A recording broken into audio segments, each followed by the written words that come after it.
Divine Truth. Name of this presentation is Love Has Power Over Evil, and it is part of the Lessons in Love series.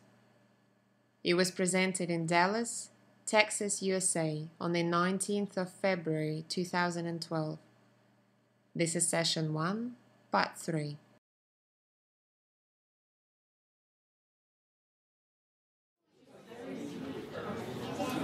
Did you guys here in Texas have any ice storms this year? Like hurricanes? Ice storms. Ice. Where it just... Because one of the times I was here, I remember it was minus 20 Fahrenheit or something. And yeah, that was only that was 5 years ago. It was the time before last I came. 5 years ago. And you said you were never coming back there. Yeah. It was cold. Most people overseas have no idea that Texas can get so cold. Because every time we think of Texas in Australia, we think of, the cowboys on there riding along in the heat, in the dust. And, yeah.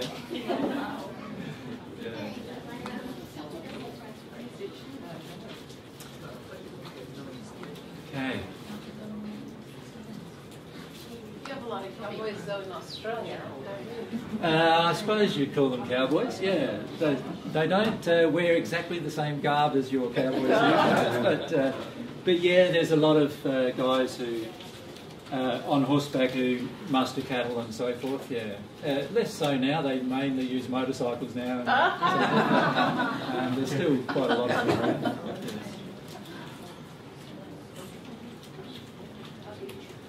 Okay, is everyone settled?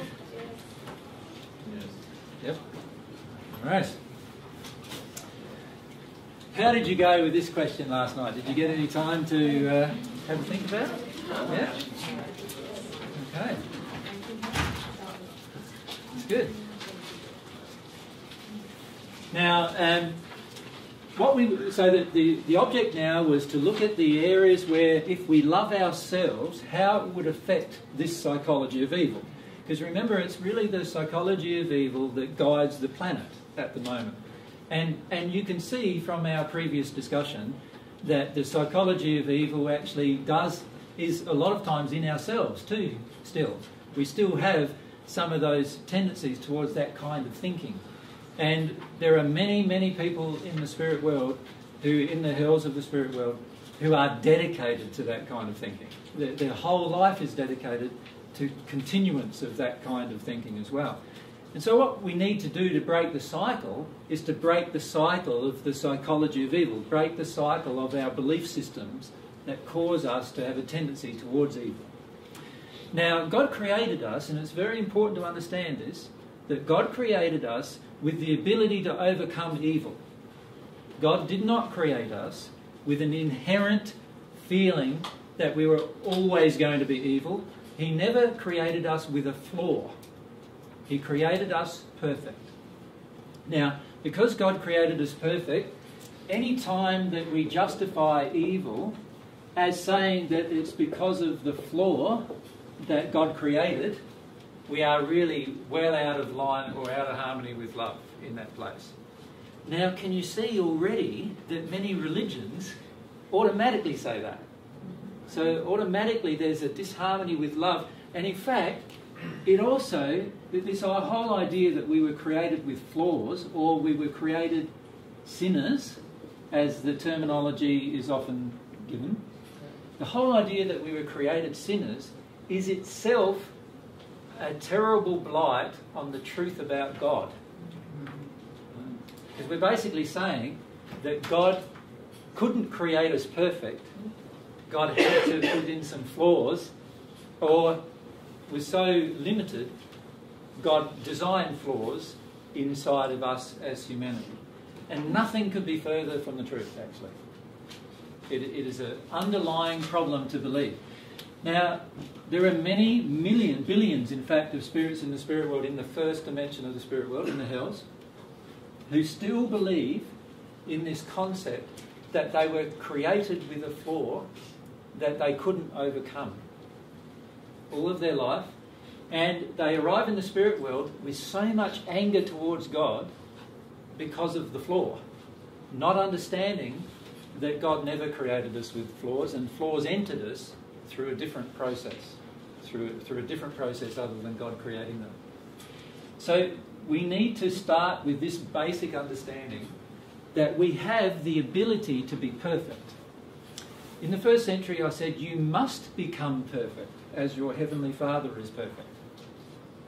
We have the complete ability to become perfected in every aspect of our being. Physically, emotionally, spiritually, every aspect of our being we have the ability to become perfect. If we remember that, every time we see a flaw, we won't go, oh, I'm just going to accept this flaw. We will start to look at, well, I can release this flaw, I can get rid of this flaw if I do something about it. The problem with believing that we're created with flaws is there's this almost instant helplessness that happens. We instantly feel that it's a hopeless situation for us to ever achieve a better condition than what we're currently in. And because many people on the planet believe this, they make no personal attempt to better themselves. They make no personal attempt to remove their own flaws. You understand? And it's a terrible, terrible concept for us to continue believing that we need to have flaws of any kind. Yep. God created us perfect physically, emotionally, spiritually, and we have the ability to be perfect while we're living on earth. We don't have to become a spirit to become perfect. We have the ability to be perfect while we're living here. Right? We just need to be truthful about the flaws. We need to stop judging them, see them for what they are, identify them, and hopefully the previous discussion helped in that process. And then we want to see what would love do so that we can see, all right, this is what love does, this is what love wouldn't do. Now, in every discussion where I talk about what love does, I need to remind you of one basic principle, and that is this.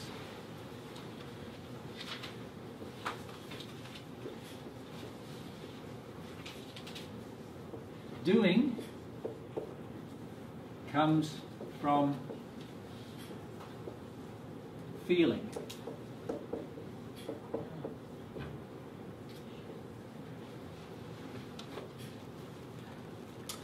Now, what I mean by that is, whenever we go and do something, we are actually being driven by a feeling that causes us to do that thing. That feeling within us triggers a thought within our brain, and the two things combine to cause us to generate desire. And once desire is generated, then we'll go from thinking and feeling something into actually doing it. Do you understand?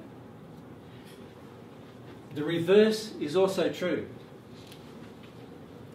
And that is, it is impossible to overcome a doing, in other words, impossible to overcome an action, unless you feel the cause of that action. You see, many people in almost all forms of spiritual development say to you that you can do it before you feel it. They say to you that you can actually act in harmony with love without actually feeling in harmony with love.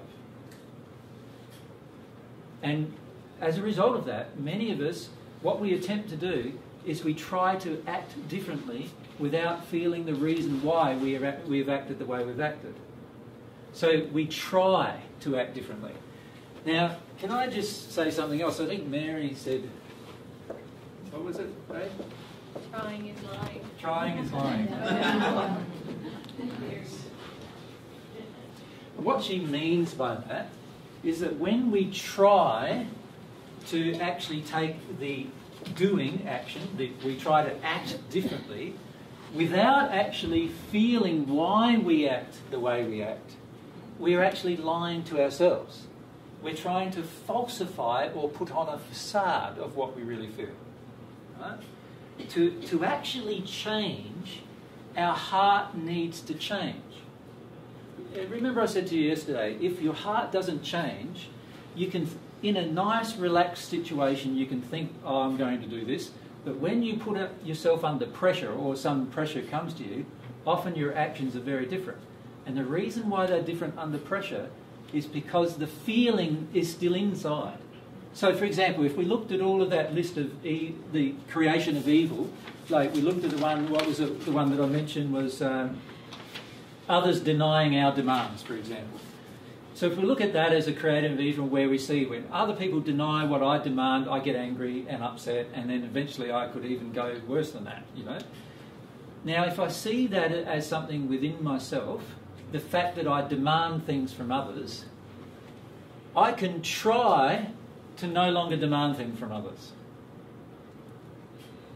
Good luck with that, right? Because after a while what will happen, you'll try, and then after a while some stressful situation will come up which triggers some fear within you or something like that, and then what will happen is that all the trying in the world goes out the window and you're back doing exactly the same thing you were doing before with under the same circumstance or situation. So we need to give up this concept that we can actually do something without actually changing a feeling within us. We have to actually change the feelings within us. And that often means changing releasing from us the opposite feeling. So if I have a feeling that I can demand something from Mary, then I have to allow myself to go through this emotionally and go, okay, yes, I believe I can demand it. Why do I feel I can? And I have to get deeper into it and allow myself to see why I demand it and what the underlying emotion is inside of myself that I need to feel. And once I release this underlying emotion that causes me to believe I can demand something of Mary, then I'll no longer believe that I can demand it. Does that make sense to everyone? If I try to no longer demand anything from Mary, while at the same time I never change the emotion that I believe I should be able to, then I am still at some point in the future going to be demanding towards Mary. It doesn't matter how much I try, I'll sooner or later do something that shows my demand. Yeah?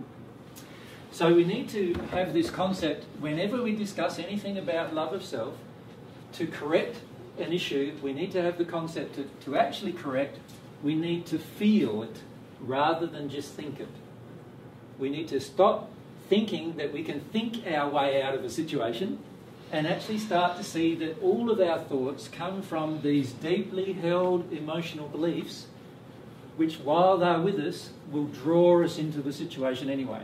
They'll even draw us into the situation through the law of attraction.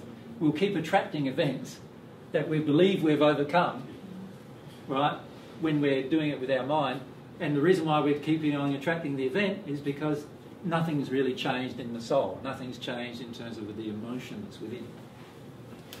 So it's very important to understand that. So using that as a basis, what did you come up with? In terms of how can love of self, what would you do if you loved yourself? What are some of the things you would do? Ideas? So if we go Marissa and then... Marina, sorry. And then to Jennifer. I would say love of self is not catering to anyone's addictions. Yeah, see, I would call that love of others. Oh, okay. What would it be if it was love of self? Not catering to my own addictions? Yes. Very good. It's interesting, isn't it? How to my own addictions.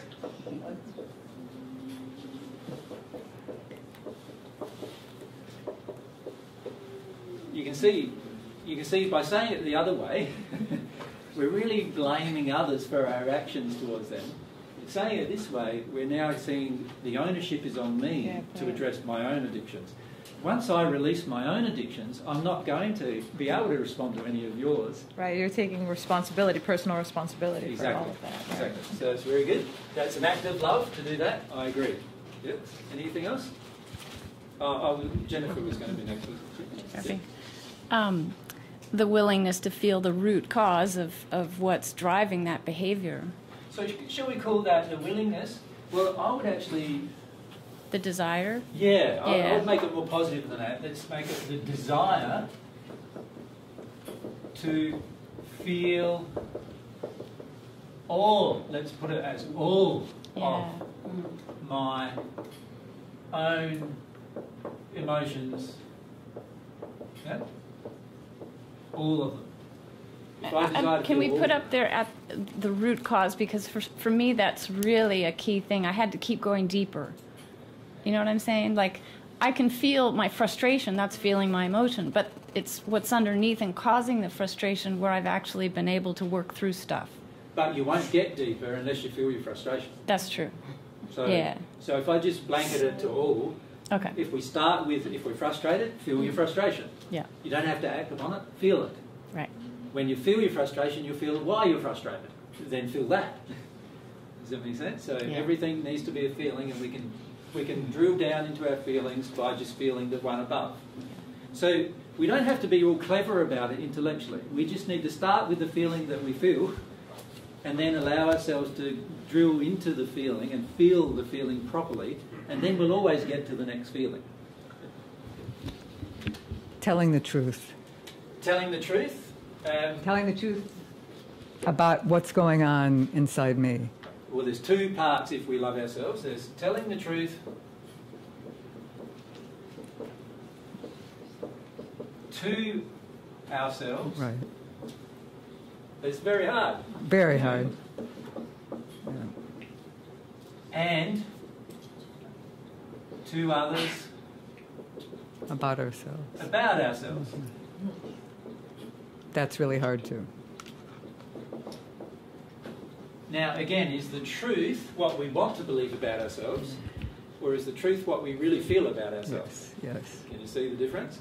It has to be based on our feelings about ourselves, right? Not anything else. Yes? Any other ideas that you come up with? Trusting our intuition. Trusting intuition. How does that? How is that a love of self? That trusting those feelings. So trusting your feelings. What if your feelings are out of harmony with love? Would you still trust them? Can we? We need a tighter definition, I think. Okay. That's what I'm suggesting. So yes, we do need to come to trust our own feelings. But the problem with trusting our own feelings is sometimes some of our feelings are going to be out of harmony with love. Can we really trust them? Probably not. So what do? How do we determine what we can trust? That's the question that we need to ask ourselves. Yeah. What's been really helpful to me is building my relationship with God, because God knows the truth. And I start to feel that more accurately as I develop that relationship. Yes, but we're focusing here on love of self rather Well, than that's love the of most God. loving thing I can do for myself, is to develop that relationship, I feel. How do you develop a relationship that initially you don't even know exists? And Pray. then- well, this is what I'm suggesting, is that there are things that all mankind can do, whether they believe in God or not, which will be a part of this. And it doesn't matter whether God's involved or not, they can still become more loving of themselves. Does that make sense? So what I would like to include in this list is all the things about like loving ourselves that don't necessarily relate to God at this point. Is that okay? And the reason why I want to do that is because you'll see, well, you won't probably see later in this conversation, unfortunately, but anyway. Come to like or love my law of attraction. So what's that really, Katerina, when you love what your soul attracts?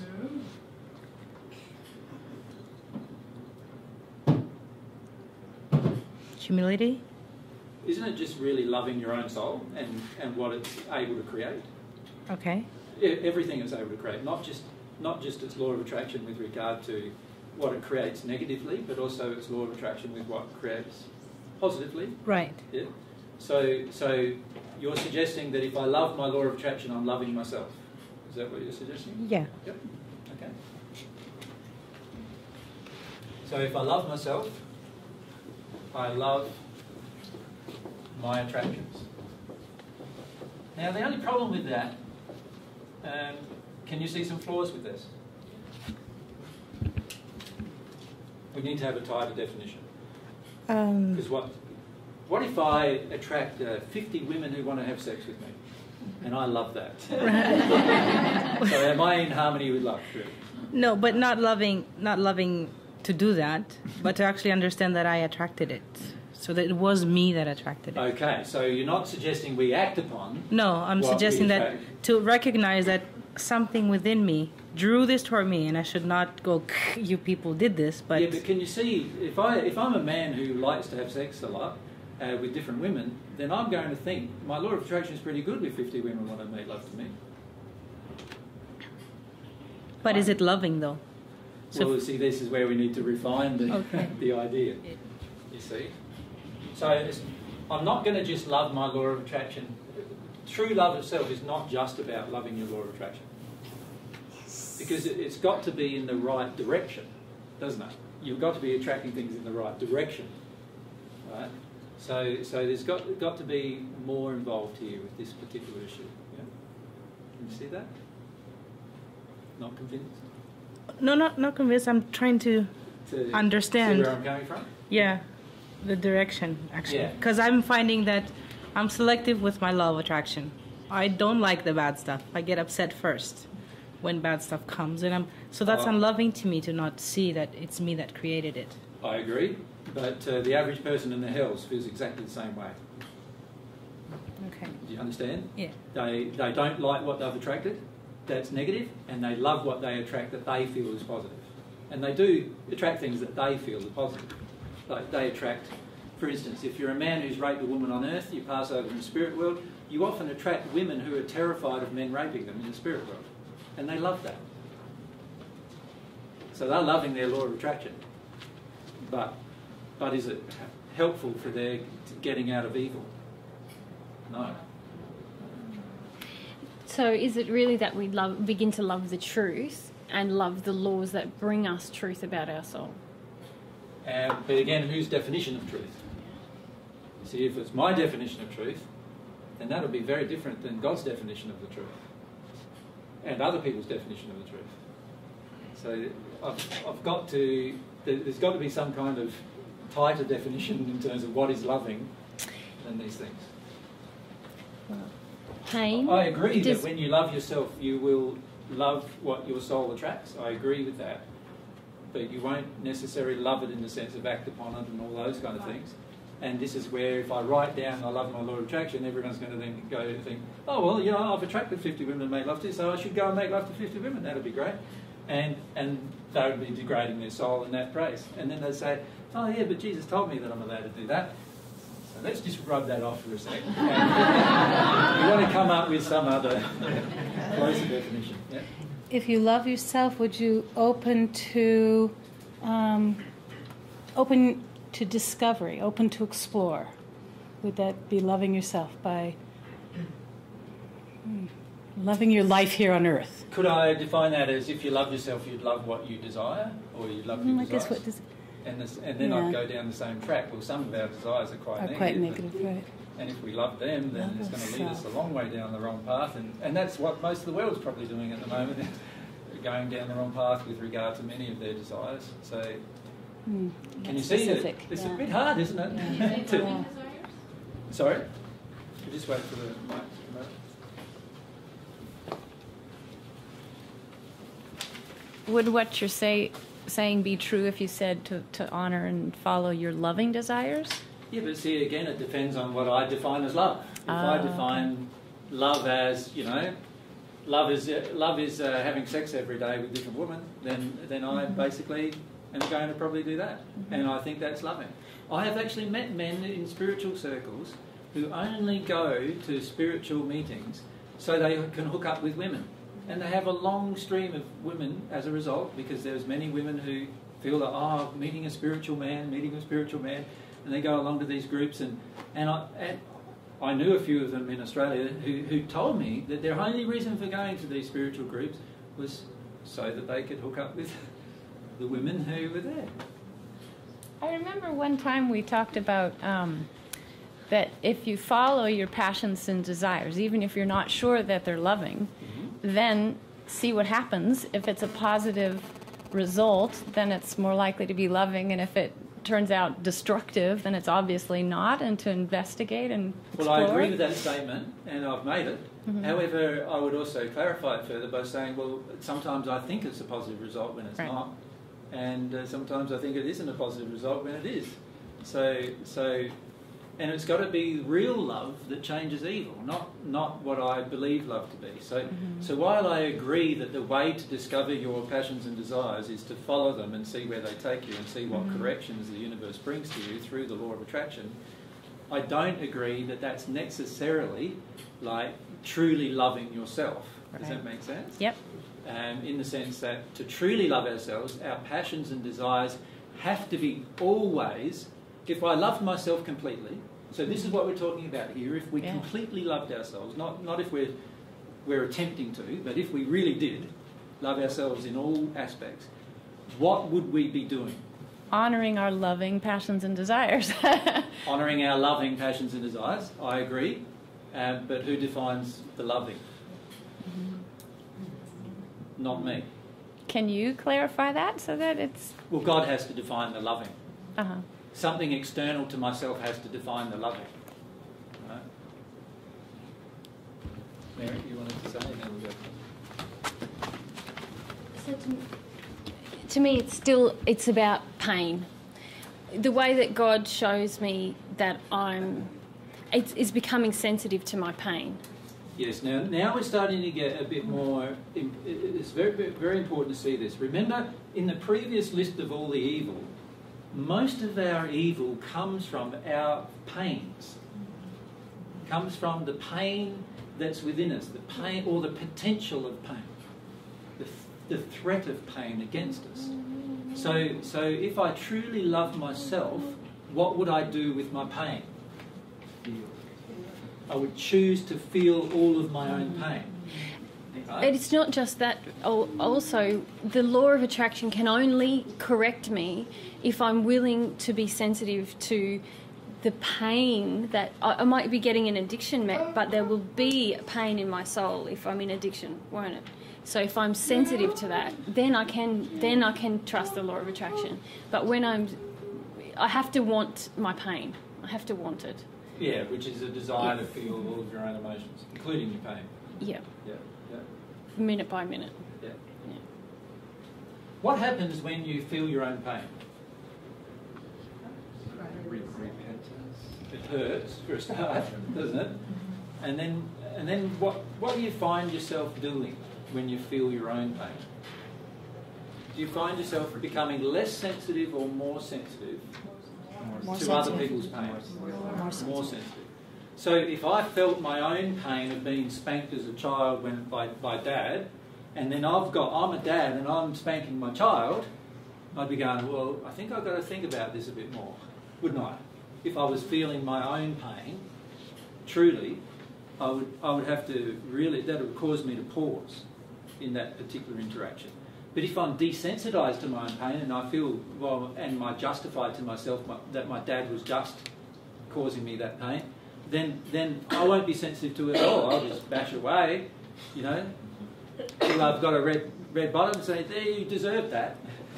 And that's my desensitivity to my own pain of what happened to me when I was a child, coming out with regard to the reflection of my child. So can you see, we need to have a desire to feel all of our own emotions, including my own pain. But if I could just add to that, when I love myself, when I feel my own pain,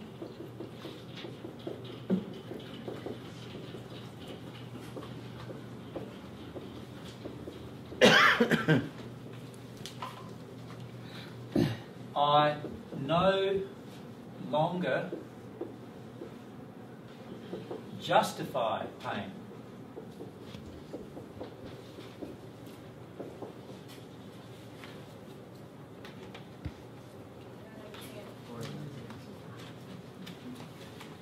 The problem that most of us have with regard to the creation of evil is that we have a tendency to justify pain. Because to create pain in another person, we have to be justifying something. And we are justifying the creation of pain in the other person because we believe that we have pain, and so they should have a similar amount of pain than what we have. Now, if you think, let's say your child was murdered, you would have probably a great deal, if you loved the child, you would have a great deal of pain associated with that murder. Yes? Now, if I feel my own pain, I would never justify murdering someone else's child as a compensation for my own pain. Right? The murderer is somebody else's child. Do you get that? They're an adult now, but they're somebody else's child. You see? I would never justify murdering the murderer so that my pain goes away. If I feel my own pain, I'd be going, it's terrible to have your child die. Terrible.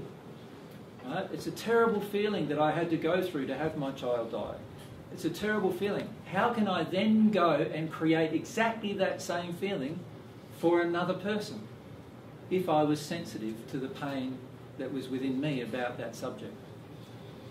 By becoming more sensitive to my own pain about the particular thing that happened, I'm actually helping the situation, because I am now not going to take the same action to harm another person if I truly feel the pain that's within myself. Does that make sense to everyone? Yeah? Is my example okay? Yeah? You get that? Okay. So we've talked about catering to addictions. Can I add, in the addictions area, can I just add the word demands as well? And can I add the word expectations as well? Desire to feel all of my own emotions, even pain, can I add to the end of that? Is that okay? No? Telling the truth to ourselves and to others about ourselves, very, very important. And to others about ourselves, very important. When I feel my own pain, I know to justify pain, so I need to, this is relating to this one here. A desire to feel my own pain will mean that I no longer justify pain at all on the planet. I won't even justify it. So when I see a mother screaming at her children, I won't justify it. It doesn't matter why mum's screaming at her children. Yes, the child might have just wrecked the lolly aisle in the supermarket, but it's still not a justification for mum screaming at her. Right? There has to be some other form of control that is able, or some other form of correction that is able to be given. If we call it correction, that's what I feel needs to be given. There needs to be some other form of correction than just yelling and screaming at the child with all this rage. What is the mum avoiding? Her own pain of probably embarrassment, right? By yelling and screaming at the child and so forth. Not realising that she's probably embarrassing herself even further in the moment. There's somebody else there with a hand up too. I think I came up with something to answer the previous concern I had about where you said that, well, how will we know if it's loving? Yep. If I loved myself, I would grow in my desire to know what love is. I agree totally with that, yes. Totally.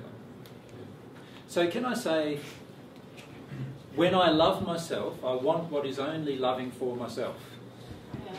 Yeah. And we will have to at some point go on our own definition of what is loving, right? Because using my underlying reasoning at the beginning, I'm not involving God at this point very much, so we have to start with choosing the underlying definition. So how can we determine what is loving for myself? Because a lot of painful events can actually be loving. So how do I determine what is loving for myself? It's hard for me to leave God out of this because that's where I go. That's okay. That's okay. What feedback system does God give you to demonstrate to you whether something's loving or not? Law of attraction. There's the law of attraction, yes, but the law of attraction just brings you events. Sometimes your desires are involved in your law of attraction. Sometimes the events are very negative, but you think they're great. Pain or suffering. So pain or suffering is an indication of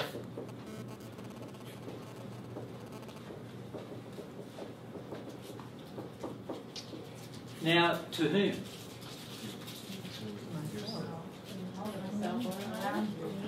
You see, to myself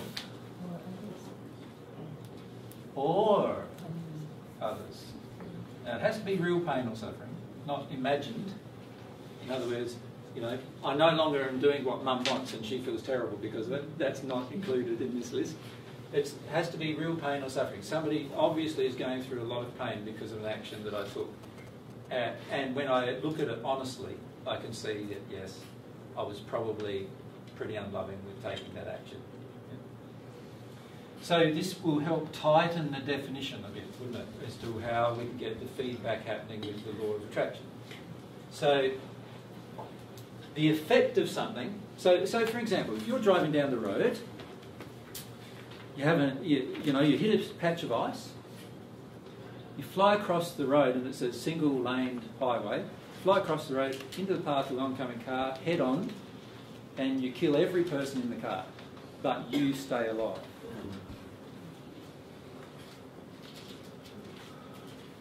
What do most of us call that? An accident. Right?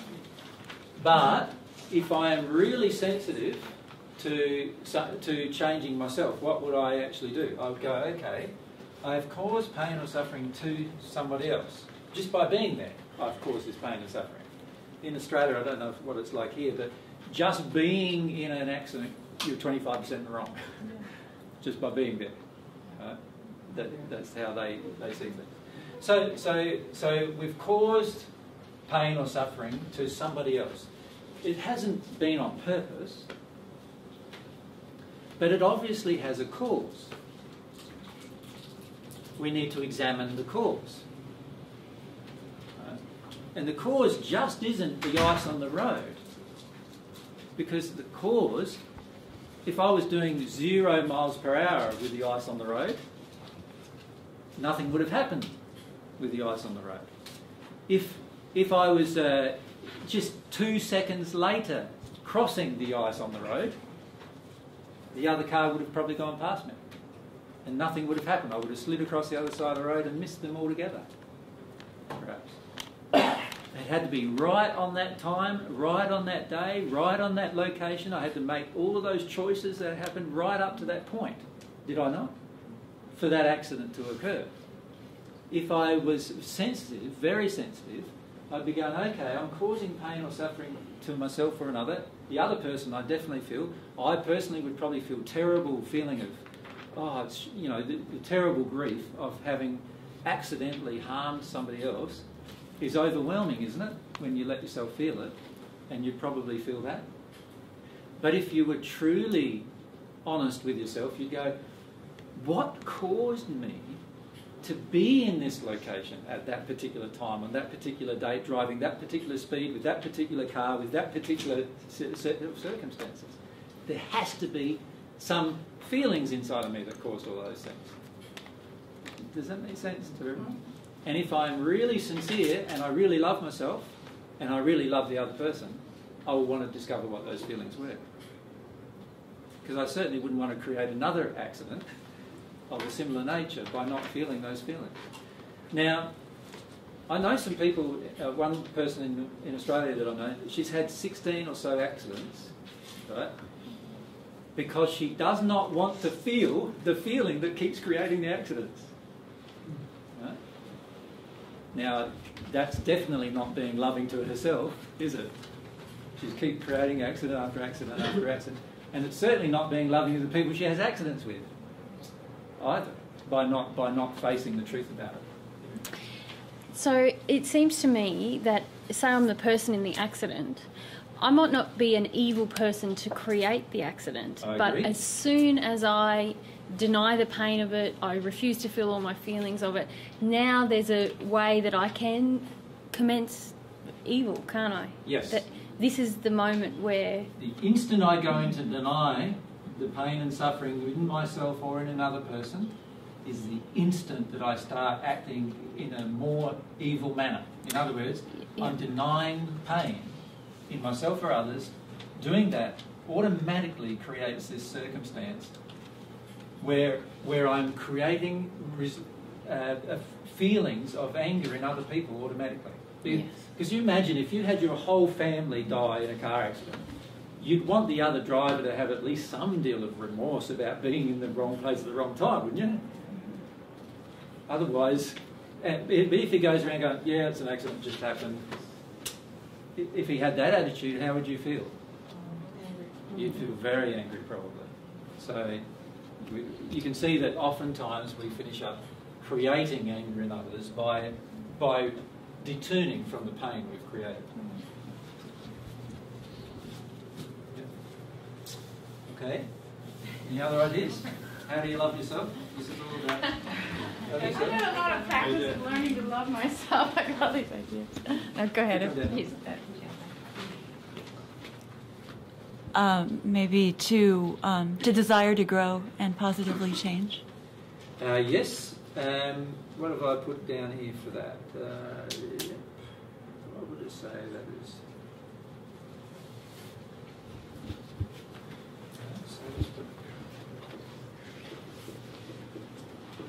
Desire to grow.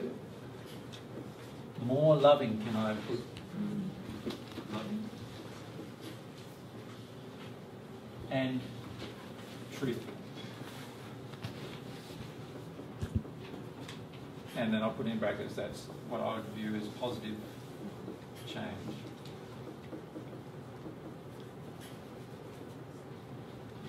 Often I ask people what they view positive change would be, and oftentimes what they view positive change would be is not the desire to grow more loving and truthful. So we need to be a bit tighter with the definition. Yeah?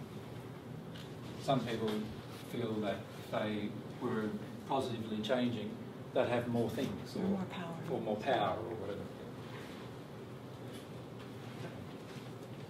So if I love myself, what else am I? What do I do with my belief systems if I love myself? Really look at them. I look at them, Investigate them. but do I easily accept another person's belief systems? Would you just sort of accept any belief system that come along if you loved yourself? No. What you would make sure firstly that you investigated it first, wouldn't you, fully, and that you could accept it and all those kind of things if you loved yourself. But if you loved yourself, once you had a belief system, what would you feel about it? Rejected? No. Not at all. That's the problem. We would feel comfort with it. We would actually feel, what I've written down here is that I would be secure in my own belief systems. Can you see that? So, security in your own belief systems. Now, can you see how that relates to evil?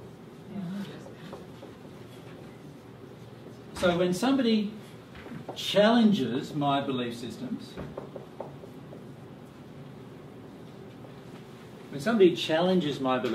how would I react if I feel secure about them? I wouldn't be angry, would I? I'd go, okay, no worries. You want to believe that? That's fine. I'm still going to love you whether you want me to believe that or not. You'd be secure in your belief systems enough to not justify attacking the other person because they have a different belief system. Can you see that? So you see a lot of times when evil actions are taken on the planet, particularly in justification of religious reasons or political reasons, it's because that each person is not really very secure of their own system. And whenever their own system is challenged, they automatically feel rage. And the reason why they feel rage is because underneath that, they're actually not feeling very secure about their own belief system. Now, if I love myself, I will have security in my own belief systems. I'm not saying, and what I've written here is, if I am not secure, I am relaxed if I have to change my belief systems. So rather than feeling uptight and angry with everyone else who does not have the same belief system as me, I am relaxed that I might have to change my belief system at some point in the future. And what I've said here is I never feel the need to force others to believe what I believe, since I know that eventually either I or they will have to change their belief to become more loving, right? Also, I realise that it's impossible to force a belief upon an unwilling person. Each person must exercise their own will to change their beliefs. Do you understand? So in all the discussions I'm giving, I'm trying to remind you that you have the right to hold on to your beliefs. Right? But you don't have the right to force them down somebody else's throat. That's an unloving action. Do you understand? Now, many people who learn the divine love path start forcing down the belief on their partners. Do you understand? They start trying to force the partner to have the same belief. That is an unloving action. That is actually evil, as according to our previous definitions. Right? Of course you're not going to get a very good response. Yeah? So when we're secure in our own belief systems, we feel this sense of confidence, not that we have the right belief, but that we can easily change our beliefs if we're shown to be wrong at some point in the future. We don't feel any need to attack another person because of their beliefs. We don't feel the need to change them, to force them into doing something different. Does that make sense to everyone? So loving yourself, you will be secure in your own belief systems. Right? And if you're not secure, you won't feel challenged by the insecurity. You'll be relaxed about it. You go, yeah, no worries. I don't know. Often, because I would say I'm Jesus, often people in the media come to me and they say, does that mean you know everything? And I go, no, I don't know everything. Now, their belief is that Jesus should know everything. Right? And I'm okay with them having that belief. It's just not true. I'm Jesus and I know I don't know everything. Right? So they have this belief system that they're trying to force upon me, and they're really saying to me, I am not Jesus because I don't know everything. And I go, well, that's pretty logical. If I knew everything, I'd be God and not Jesus. Right? I wouldn't be a work in progress. I'd be complete. Not only that, if I knew everything, I'd definitely be God by that stage. I'd actually be God, not just a man. So when you're secure in your belief systems, you don't feel challenged to admit that you don't know. It's a joy to admit you don't know. Right? Because then somebody might be able to share something with you that you might come to know after that. But if you feel challenged every time you don't know, then you're going to react quite angrily to any challenge, right, of your belief systems. Now, can you see security in your own beliefs? Most people on the planet don't have it. Because you just say something to them that's different to their own beliefs, and what's the first reaction? Anger. So they're not secure in their beliefs, right? How many little children, like 3-year-olds, go, Mummy, Daddy, does God exist? Amazing question, that. Most parents have no idea whether God exists. Right? They don't have any personal proof in their own life, many of them feel, but they have a belief system. So often what the parent will say, if they're in a Christian now, they go, of course God exists. Right? It would be far more powerful for them to say, I don't know, I think God exists, but I'm not sure. I've never had any personal experience of God, so I just hope God exists, but I still don't know whether God actually exists. Now, a person who's secure in their own belief systems would say that, if that's what they felt. Right? And if somebody says if they were secure in their belief in God, they would say, yes, I know for certain God exists, and they'd be able to explain why they know for certain God exists. But then if somebody challenges them, they wouldn't get upset. And if somebody, like an atheist, come along and said, you're an idiot for thinking that God exists. No worries. I understand why you think that way. Coming from the background that you do and so forth, I can see why you might feel that way too. But that's not what I believe. There would be no anger in response. There would be definitely no reason to resort to violence in response. Can you see that? Now, what about security in your own beliefs about yourself? Because that is also included. So somebody comes up to you, you're a pufta. Is that a word here?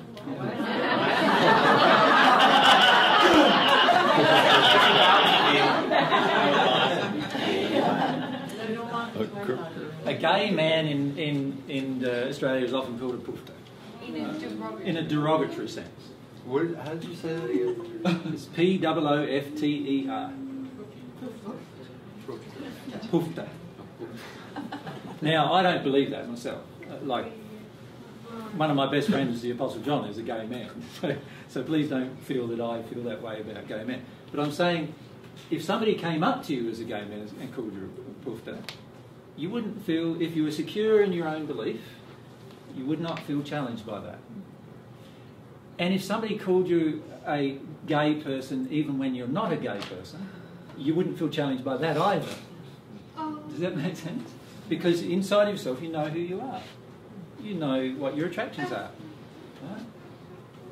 And it was quite recently that I was called a pufta, wasn't it? You have your shirt on?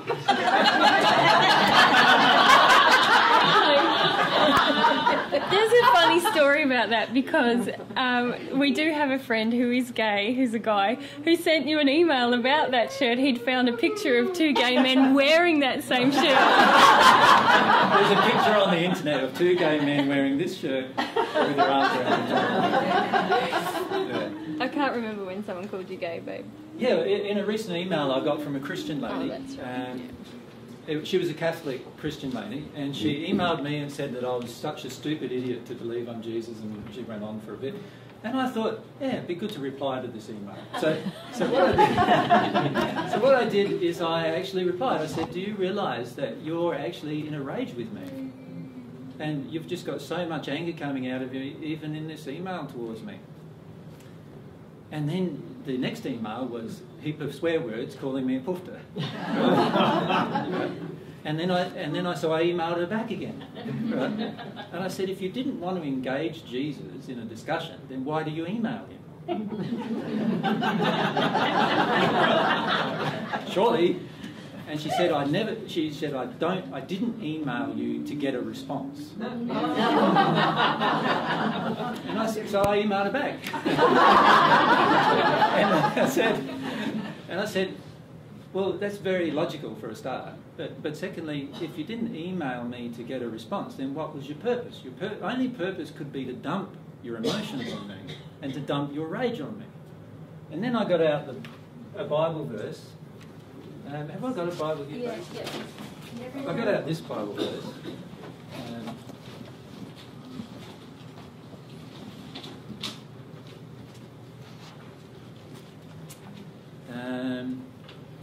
This one here, it says, you heard that it was said to those in ancient times, you must not murder, but whoever commits a murder will be accountable to the court of justice. However, I say to you, that everyone who continues wrathful with his brother will be accountable to the court of justice. That's my words in the first century where I was talking about anger, and I was saying to people that God will actually account for your anger and rage. Every time you're angry in a rage, God accounts for it. Right? You'll have to account for it at some point in your future, every time you're in a rage. Now, of course, she wasn't too impressed with that verse, considering it came from the Bible that she'd told me that I need to read because I'm obviously not Jesus. And this is what I found in this interaction, is that the majority of people are in this evil cycle before they even realise it. They're in this cycle of evil before they realise it. And they don't even realise that a lot of the things they're quoting to me as to all this evidence and proof that I cannot be who I am and so forth, the Bible itself condemns their actions in the process. There's another one that says, you heard it was said, you must love your neighbour and hate your enemy. I quoted this to her as well. However, I say to you, continue to love your enemies and to pray for those persecuting you. So I suggested to her that rather than actually calling me a pufta with a lot of swear words associated, she'd be better off loving me and praying for me. which was what her Jesus said she should do. Huh? All I got back was another barrage of swear words. So it didn't work very well, unfortunately. That's the way it goes. But what I'm illustrating is if I'm secure in my own beliefs, I wouldn't be swearing back at her and saying all these nasty things back at her. I would just be secure in the belief systems that I have. Does that make sense? Automatically secure. I won't be attacking the person, but I will be standing up for, as you said here, this one here, truth, telling the truth to ourselves and also to others about ourselves. I will stand up for what the truth is. But I won't feel like I need to attack the person or denigrate them or make them feel small or little or bad about themselves. But I will state the truth, and that's the issue there. Okay, how are we going? We get some of those? We need to go through some of these as to what they'll do with evil, don't we? So let's say we start going through some of these as if we did this, how will it affect evil on the planet? And then I'll add some more to the list. So if I don't cater to my own addictions, demands and expectations, how does that actually negate evil on the planet? How does it do that?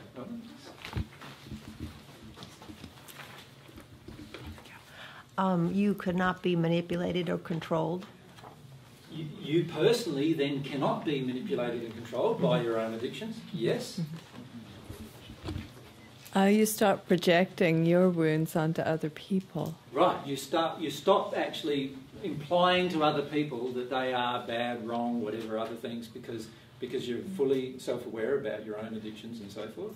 And you certainly don't try to wound them with your addictions. Yes? Anything else?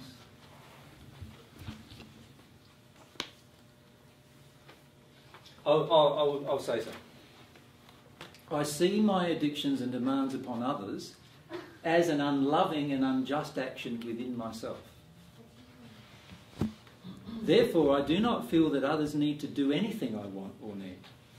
Others don't need to love me, look after me, make me feel good, make me feel anything at all, in fact. I feel responsible for myself rather than demand that other people take responsibility for me. Now, when I do all of those things, it's impossible for me then to have my addictions affecting somebody else. In other words, I am now in a place where I'm not demanding or expecting anyone in my environment to satisfy anything within myself. They don't even have to love me. In fact, I could be totally, not have a single other person who loves me on the planet, and I would still be happy.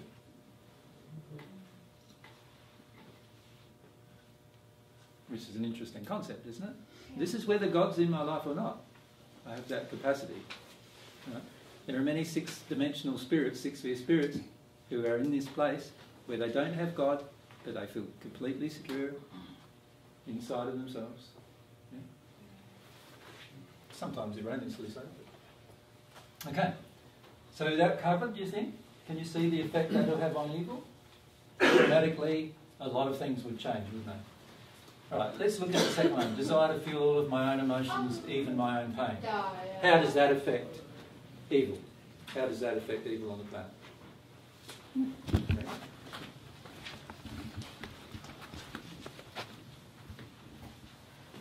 I would imagine it to be like a constant fluidity, so there's no block created, like it just bounces off. Any sort of malevolent intention and in evil would kind of just not catch, let's say, are you feeling in terms of your I can own only evil? I can it's hard for me to, I can only describe it as movement. When you're always feeling, it's always in movement, sort of. Yeah. You're always fluid, and evil intentions or malevolent intentions try to cause a block and you don't allow that, sort of. So it's I don't know how to word it the right way. I understand what you're saying, but let's be a little more specific, shall we, Katerina? I feel that evil will not be able to blackmail me then. No one will be able to blackmail you with your own emotions? With my emotions, I yeah, or agree. my shame, or my pain, or my fear. So they can't threaten you, Right, can they? Because you're willing to feel any pain, so they can't threaten you with pain. right, You're willing to even die, so Right. they can't threaten you with pain in order to make you do something. right. Yeah. Or shame. Or shame. shame, Yeah, a lot of times we'd rather die than feel shame. Right. So that's very true. Michael? If I'm feeling my emotions, I won't be projecting them and creating more evil. Okay, so I won't be putting them upon my environment in any way, and we'll talk a bit more about that. Lauren? I have the same answer. If I repress my emotions, they're going to come out in some kind of a destructive manner Yeah. towards myself or my others. environment. Yeah, so it could be even towards yourself. Yeah. Doesn't it also come down to being proactive rather than reactive, so that you take a personal, you take responsibility for everything you're feeling in that moment? Yes. That no matter what's being said to you, no matter what's coming in, your response is your response. Exactly. It's not being affected by anyone out here. It's only what your triggers are. Exactly. And that's usually past stuff that It's each always person past needs stuff, generally. to work on. Yeah, Yeah, exactly. always. Exactly. Yeah, it's very rarely the thing that's happening in the moment. Right. Yeah, I agree. Any other things you think of? The benefits of feeling everything, even your own pain? How that affects evil on the planet? What I've written down is a few things. I will not want others to share my pain. This is a major problem on the planet. Many of you are still wanting to share your pain with other people. That's why we talk about, oh, this painful thing happened. Oh, how are you going with your emotions? Oh, oh yes, okay, you had that happen, did you? Oh, okay, no worries. And it makes us feel better. We want to share our pain most of the time because we've yet to fully feel our pain. That's the reality. We don't want others to validate our pain. In other words, we don't need somebody else to say, yeah, that was a pretty bad event before we have a cry. We feel the bad event and we have a cry. We don't need somebody else to tell us that it was bad, and then we have a cry. Right? Many people I meet have a cry when they meet me because they do need somebody else to tell them it was bad before they'll cry. Right? We don't have a feeling to help me with my pain. Right?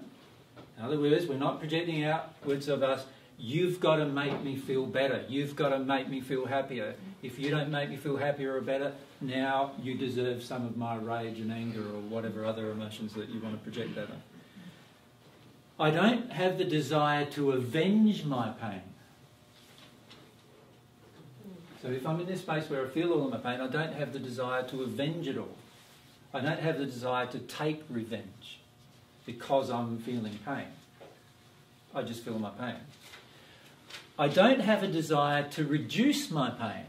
In other words, I don't even have a desire to take a headache tablet to reduce my pain. Interesting concept, is it not?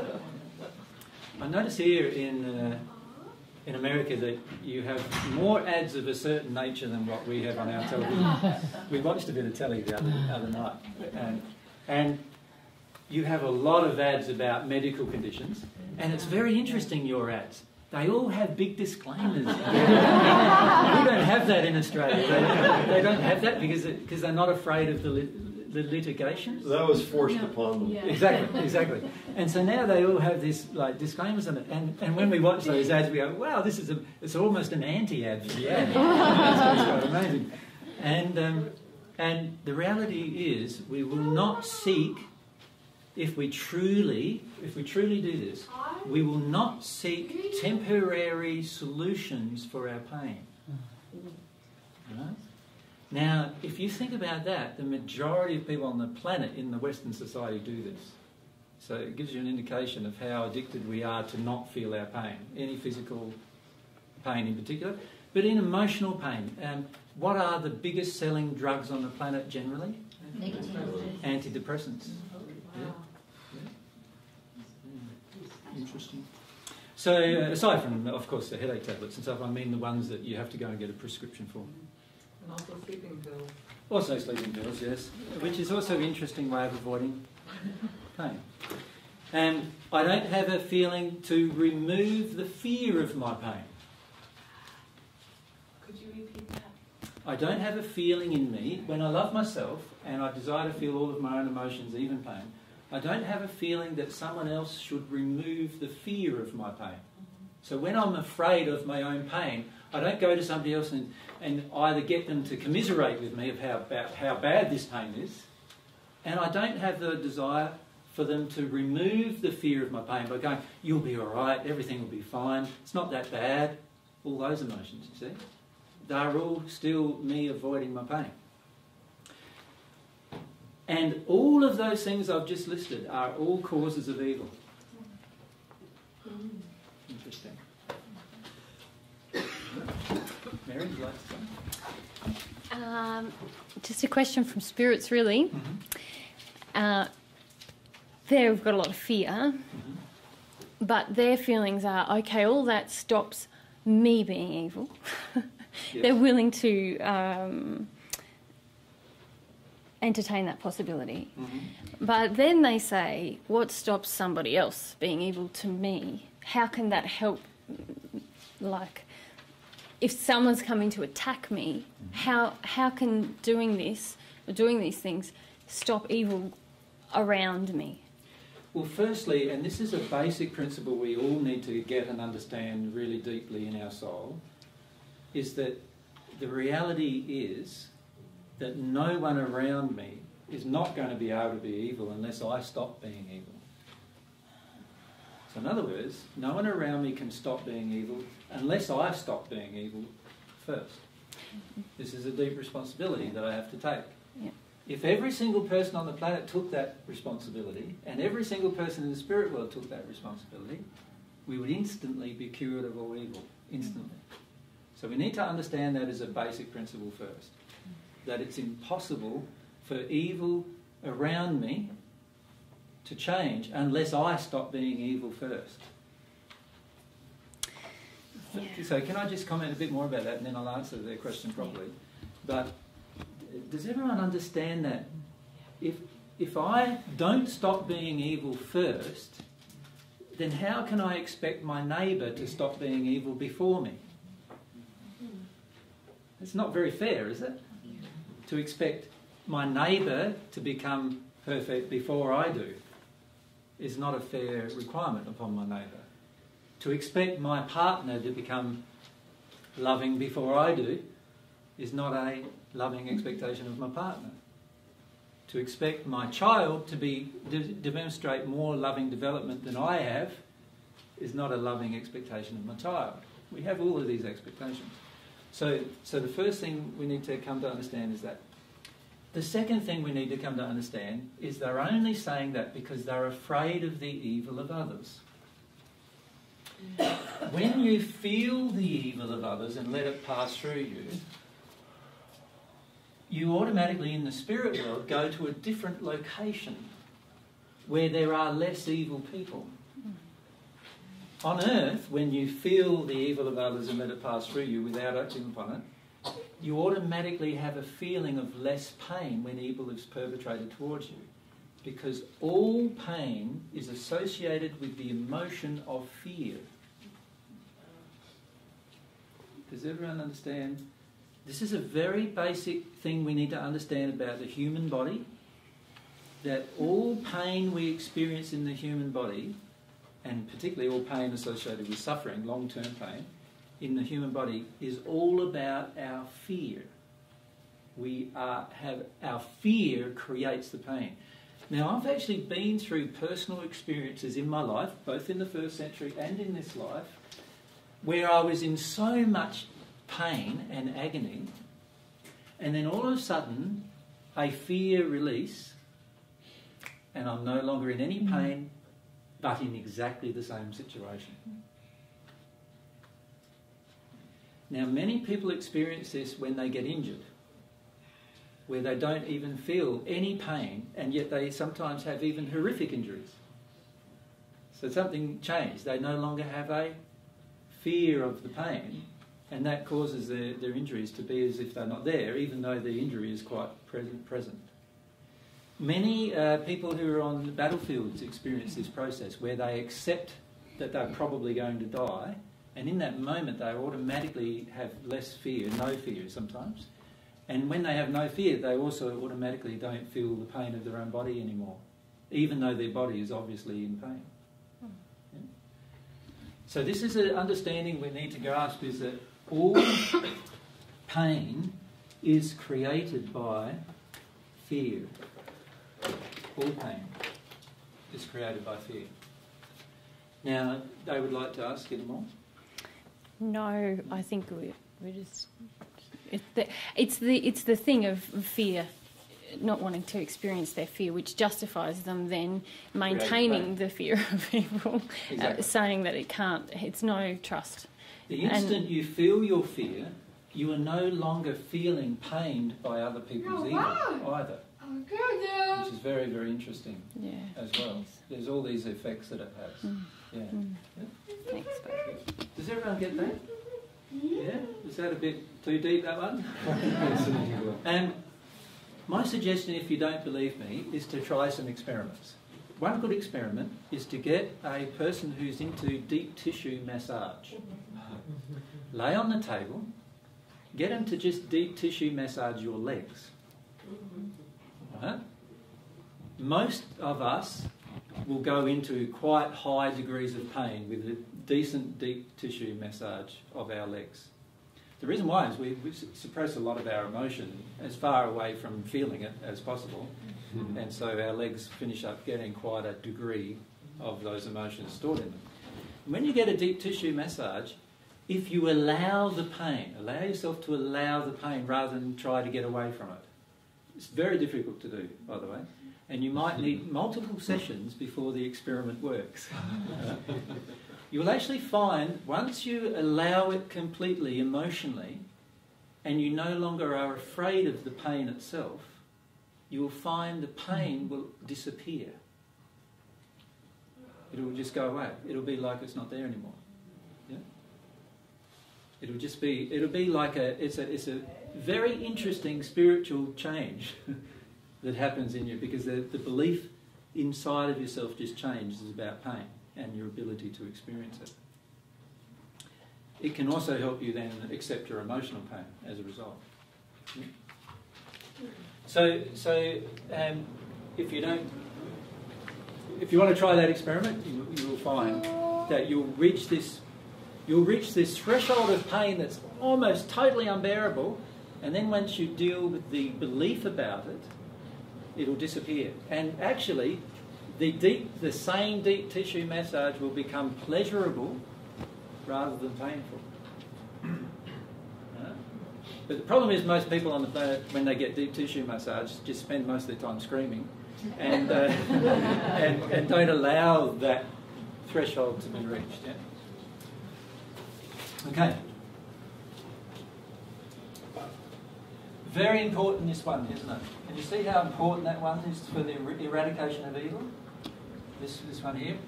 And can I just read out the thing again, because I feel that many of you might not have got some of these points. But I don't want others, if I do this, I don't want others to share my pain.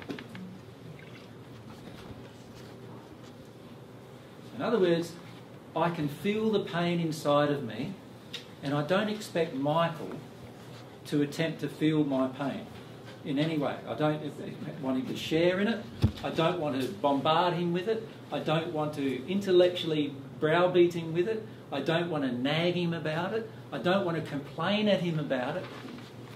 It's my own pain, and I own it. Doesn't that go under the heading of love for others? It does, but it's more under love of self, because the reality bubbles over from there.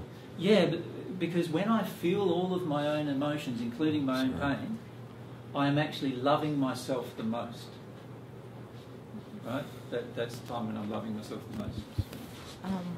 If one chooses or decides to go into fear or grief afterwards, how do we know that that's love? How is that defined, like, as a feeling or intangible experience? Every single time you choose to feel your own emotion, you are automatically not having or forcing somebody else to feel your emotion. Automatically. And that is automatically then an act of love for the other person as well, towards the other person. When I choose to feel my own pain and I allow that pain to surface and I feel it, I am now incapable of harming another person with that pain. So it's automatically an act of love. And I don't want others to share my pain, to validate my pain. You know what I mean by validating pain? You know, you get hypochondriacs generally do this really well. Yes. Oh, terrible pain today. Oh, it's just shocking how much pain I'm in today. My back hurts, and my this hurts, and my that hurts, and you know, we have some poems actually that we've read in Australia, written hundreds of years ago, that talk about people like that who complain about everything all the time. And we don't want other people to do that. We don't want other people to share the pain that we have. We don't want them to help me with my pain, avenge my pain. And this is something for many women. We want our men to avenge our pain. So in other words, we can go, I'm nice and distant from the fact that I've just harmed somebody. My man did it for me. And he's a good man if he does it for me. That's what many women believe. Yeah? This has caused many wars, by the way, where the women are so afraid that they send their men off to war to protect them. Yeah? Historically, this has been the case. I don't want others to reduce my pain. And that gets back to that, even I don't take substances to reduce my pain. I allow my pain to be felt. Now, of course, you need to, if you aren't dealing with your pain, if you aren't choosing to feel it, then of course, if you want to, reach for a substance. You have free will. I'm not saying don't do something that you desire to do, right? I'm just saying that understand every single time I have the desire to remove my pain, I'm not loving myself. I'm not, and therefore, I'm potentially perpetrating things against other people because I'm not loving myself. Yeah? And don't remove the fear of your pain. So don't get others to remove what you're afraid of to calm your fears. Because every time you try to calm your fears, you're just suppressing them again. They come up and then you suppress them, come up and suppress them. It seems like when I have a pain of some kind, it's calling my attention to a situation that needs to be corrected. I agree. Okay. Yeah. Oh. Just bring it here. I'll just fix that. Let me fix this so I can correct my embarrassment. There's a knack to this one. Just make sure it's working. Yeah, so everything's working. You're dead right. You're dead right. Every time you have pain, it always is pointing you in the direction of something to be corrected. Always. Okay, so do we get that one? Joy? Yeah, it contradicts the Christian belief that Jesus died for me on the cross to save me from my sins. Exactly. That whole... Jesus died to save me from my pain. Nobody can die to save you from your pain. Nobody. Some people are a pain in the ass. And then they can die. And that'll save you from being pain. But even if you find you're pained by other people, it's always due to your own pain. Always. There's always something inside of yourself. And it could be just something like you're not willing to say to the person, actually, you're a very unloving person. Or, you know, just your fear of addressing their problem can cause your pain. So we've looked at that one and that one. Rub those off. Okay, how does telling the truth to ourselves and to others about ourselves help the world become a less evil place? What do you think? It's the crux of the whole deal. Because without truth, you can't love yourself. It's impossible. But how does it work? Because when you thoroughly love yourself, your God's self, you see your God's self in everybody else. And so if I love myself, my true self, my ongoing forever self, then I see that in everybody else. And so therefore I want the best for them also. But how does that actually make less evil? Like, evil doesn't have a chance when you're evil. My belief, anyway, is that evil gets a toehold every time we feel an evil emotion towards somebody else. every time you feel it or act upon it? feel it, or think it, because if I feel it, then there's lots of those little spirits out there that are saying, "Oh, goody, let's get one going here." Yeah. But if you don't feel it, oh, guy's so boring. He just loves everything. You see? And so we're spreading love around, and if we don't have those evil feelings, this evil spirits are just going to But let's say somebody die of does have boredom. the evil feeling, like the evil feeling is in them, let's say. So let's say in their childhood something happened and it caused the evil feeling to enter them. What do they do with that? Fill it with love instead. In other words, when a person goes through their life looking around, oh, wow, that's beautiful. Oh, I really love that person. And, oh, isn't this rug beautiful? There isn't room for a lot of hate feelings because you fill in all that dump with love feelings My and philosophy appreciation. is completely different. Oh, My that could philosophy be, is yeah. this.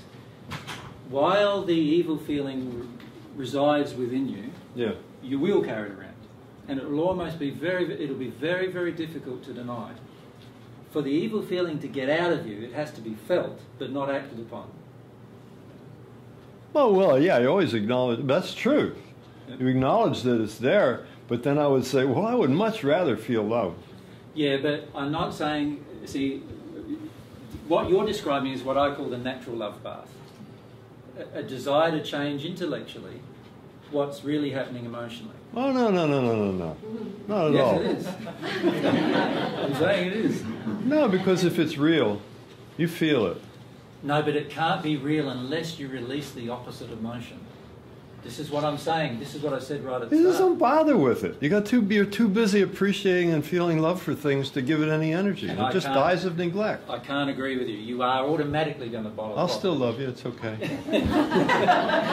You are automatic. I feel it's one of the major problems on the planet, disbelief. And the reason why it's a major problem is because most religions... You don't understand what I'm saying. I am It's not understanding believing, completely what it's you're saying. doing.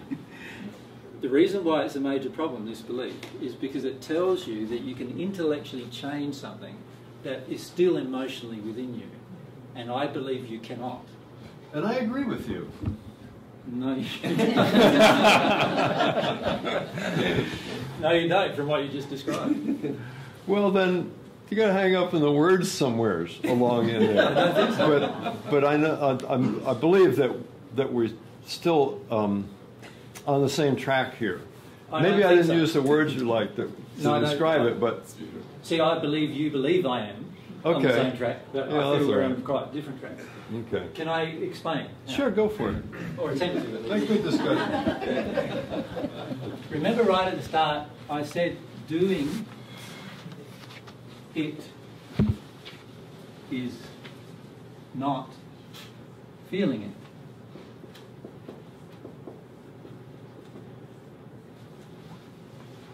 Right?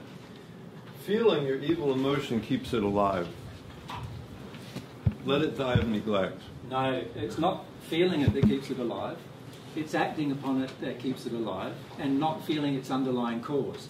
You see, underneath every evil emotion, is the real cause. And I need to feel the real cause of every evil emotion. So, for example, let's say one of my evil emotions that I have is that I should be able to pay you back for anything that you do to me. Let's say I feel that.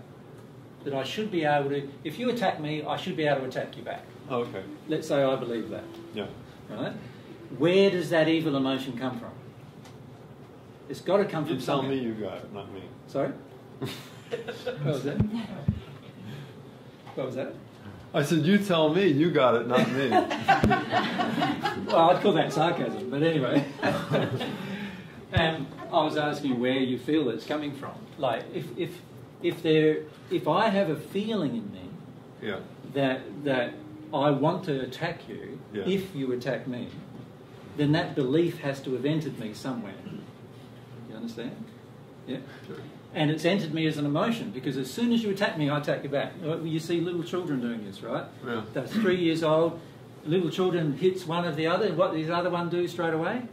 Whack them back. Yeah. And then, the other one whacks them, and the person that whacks the hardest wins. Right? And when we grow up to be adults, what we do instead is, right, you get out your fist and punch me, I get out a knife and stab you, you get out your machine gun and shoot at me, and I get out my bazooka and then you get out your atomic bomb, right? And that's how it works as adults generally. It's the same emotion, which is this belief that I can attack you if you attack me. Now, for that to disappear, I can't try to do something different. I have to actually change something in my heart that causes me to automatically do something different. So I've got to find the reason inside of me why this feeling exists. And the only way I can find that is by feeling them, without actually looking at them here. Now, almost every person I've met on the natural love path in the spirit world, and I've met millions of them, as you can imagine, they have over and over said to me that they can try to feel something against their own feelings. And many of them reach the 6th dimension of the spirit world doing what you suggest. But they don't go any further. Because unless you actually feel it and release the underlying cause, you cannot actually make a real change greater than that location. So while that location is a very pleasant location, and we'd certainly, if everyone on the earth did exactly what you said, everyone on the earth would end up in a better space. I agree with that. I can't agree that that's the best solution. The best solution is to actually release from myself all of the causes why I believe I can attack you. To do that, I'm going to have to feel them. I'm going to have to feel about each one of them, to actually feel my way through them and actually feel what the underlying reason is. And it can get down to very basic things when I do that. It could get back down to the fact that when I was young, every time my brother hit me, my parents stepped in and didn't let me hit him back. Right? It could be just a simple thing like that. I felt injustice at not being able to hit back. And so what I did was I decided that the true justice is to be able to hit back. What I did is get extremely good at whacking back. Sorry? And then I had no need to do it anymore. Yeah, but see, what I would suggest is when you feel the reason why you were extremely good at whacking back, you would actually not do it anymore and never have a desire to do it anymore. Whereas right at the moment, the emotion is still within you. Right at the moment. And it cannot be anything other until it's released, until it's emotionally released. The reason for it is released. Well, maybe in dealing with it in the way that I did, which was taking up wrestling and boxing and all that sort of thing, that I no longer, and I did have what you're saying, you know, because my older brother used to push me around a lot. Yep. And then after I got done dumping him on his head a few times, then I didn't feel the need to do that anymore. So I worked my way through it. I just didn't need it anymore. Yeah. But I'm saying the actual cause as to why you dumped your brother on the head is yet to be released. The actual emotional reason why. And that's what drew you to things like boxing and wrestling and other things like that. It's the actual emotion that drew you there. And when that okay, it drew me there, but I worked through it. What I'm suggesting is that you haven't worked through it. That's what I'm suggesting. You don't have to believe me. But you're being judgmental.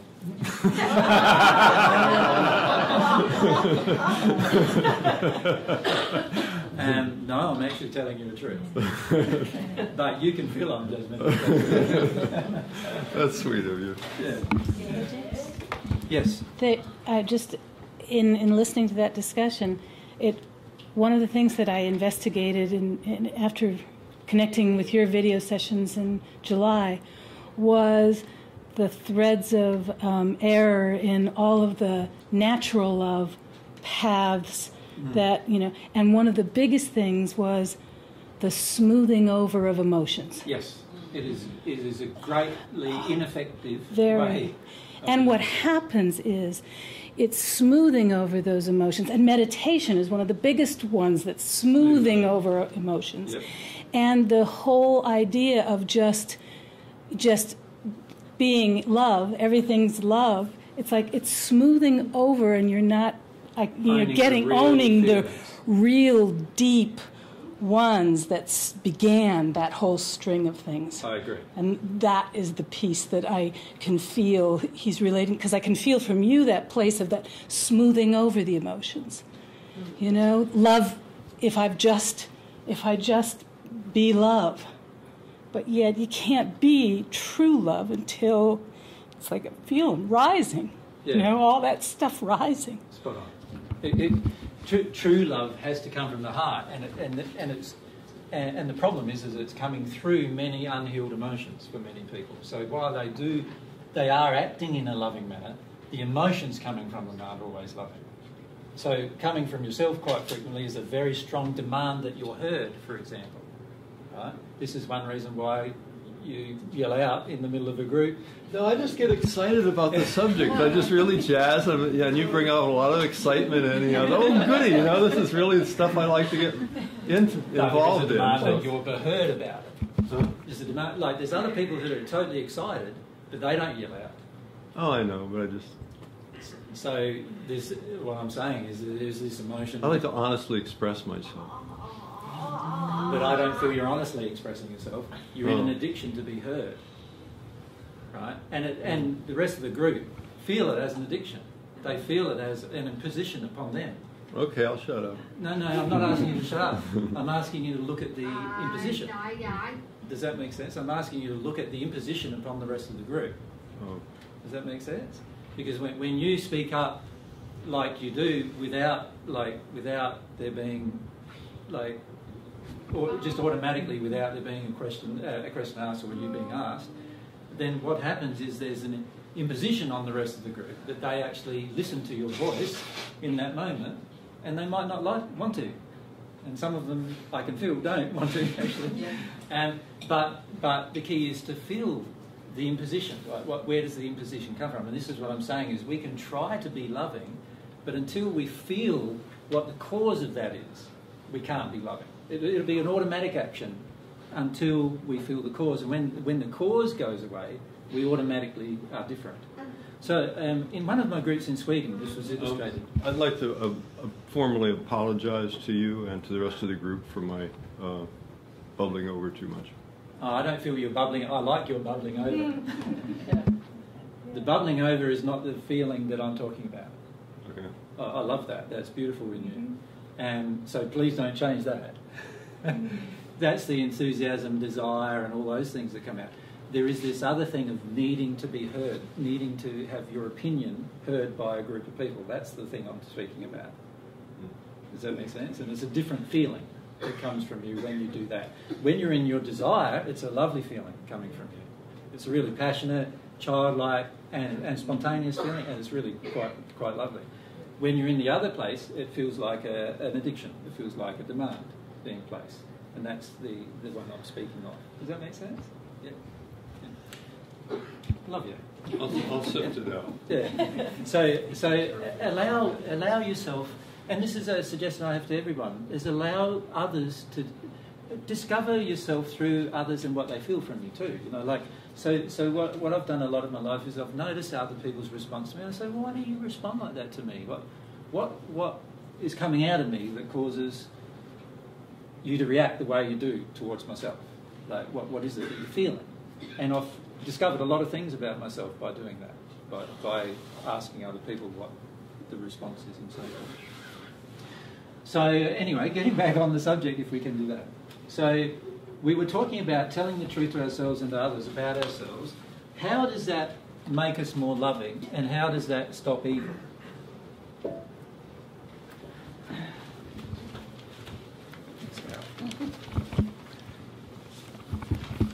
Sorry, I actually have a question about the one you erased before, if it's okay to ask it now. Which one was that? The one about the pain. Yes. And the physical pain and things like that being associated with untruths or emotions that you're not feeling. And I was thinking, how would a person be able to, like, let's say like a fear of needles or something like that, how would they like dig to find the emotion of like the root pain of that? So fear of needles, that's true. I've had that. I used to, when I get a needle, I'd get past that. So, that one's not so good, so let's swap that one out. This one's better.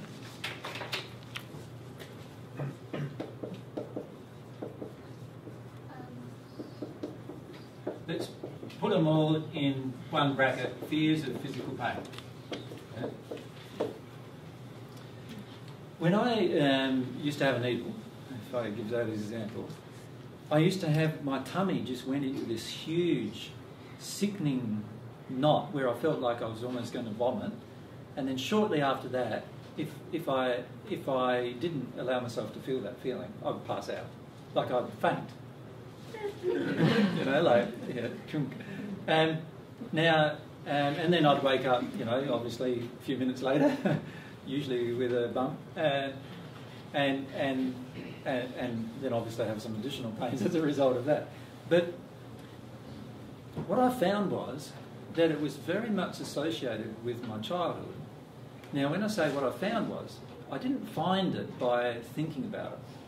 What I did was I allowed myself to reconnect with the feeling in my stomach that would happen every time I thought of a needle going into my arm or into my vein. You understand? I would have made a terrible junkie. Because I wouldn't even be able to cope with it. I wouldn't be able to cope with it. And so what I would do is I'd just imagine myself now, using my imagination, just imagine myself with a needle coming into my vein, and allow myself to feel inside of myself the memories that would come up as a result of that feeling. Does that make sense? So there were memories that started to get triggered. And for the first time, I remembered when I was 12 years of age, I had this huge cyst in my groin, and the doctor got this needle which looked more like it looked like a big rod with a tube in it, and stuck it into and sucked all the stuff out while I was screaming and being held down by two people. That was one of the events that happened when I was 12, right? And then as I allowed myself to feel this sick feeling in my stomach, other memories started coming out right the way back to feelings of and what it ended up being is a feeling about my mother, actually. That she allowed me to have these injections which I felt were painful. She thought she was being loving at the time, and all I felt was pain. And not only felt pain, but I actually felt her lack of love in the process, her fear in the process, right? And what I finished up doing was associating that after feeling the way through all of those things, I had a lot of grief about how Mum had treated me when I was young because she was afraid.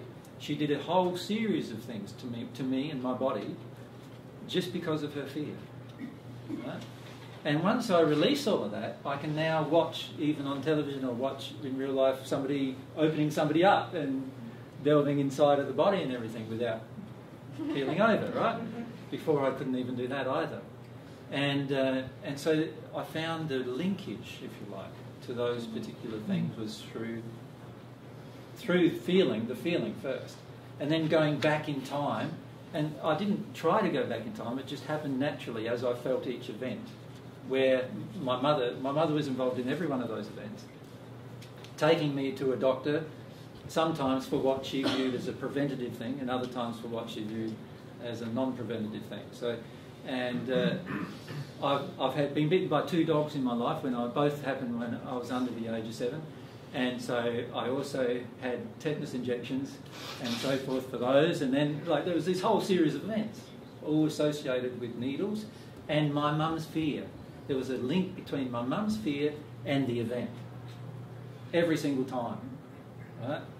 My mum, and so what I realised was that, and once I started grieving my mum's fear and its imposition upon me, I started realising the linkage of a lot of my responses to physical pain were to do with my mum actually actually making a choice to create my physical pain so that her fear would go away.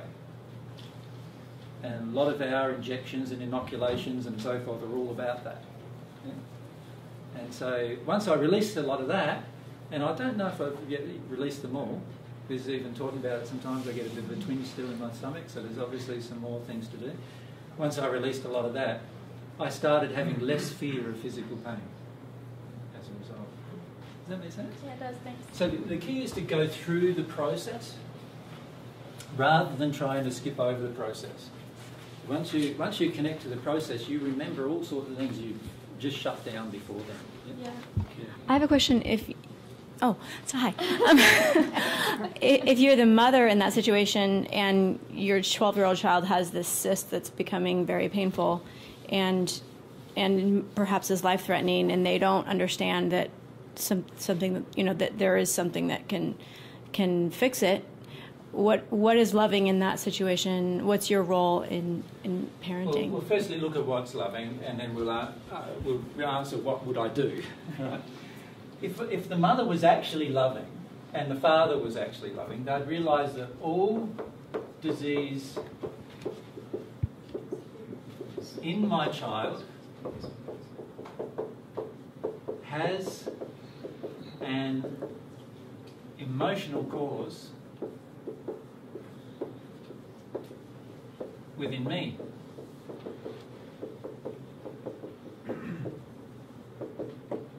Now, if you really realise that, and you had some respect for that, you would actually have a very high diligence of releasing your own emotional injuries. And so by the time the person's 12, they would probably never get a cyst in their groin, because the mother had done and the father had done a lot of emotional work to release their emotional injuries that would have caused such a thing. Unfortunately, with our society today, we don't do that. So we every time we see a child with a problem, we want to fix it with a medical solution, and we don't want to address any emotion within ourselves, generally. So we have to admit that as a parent. We have to go to ourselves, okay, the reality is, I know there's an emotional cause, but be blowed if I can access it, or be blowed if I want to, right? Now, if that is the case, we need to understand that what we're doing is we are creating the child's pain. And a person who truly loved their child would not be taking such an action. Right? Can you see that? Yeah, but what if the cyst is like you've got 3 days before it goes toxic? Well, why did it get that bad?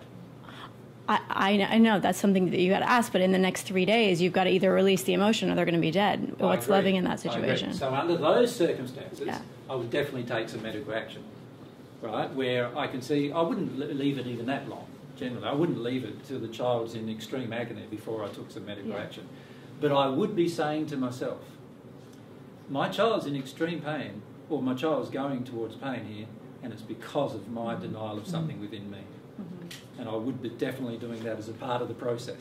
Does that make sense? But what if then that child is afraid of needles? How would you handle the situation where they weren't I'd feel about, if I was the accepting? parent, how I'd forced needles upon them in the past so many times because I'm afraid. And when I do that, I'll go through some repentance. And when I do that, my child will no longer be afraid of the needles anymore. Do you see? Yeah. So there'll be an automatic response there in the child as well.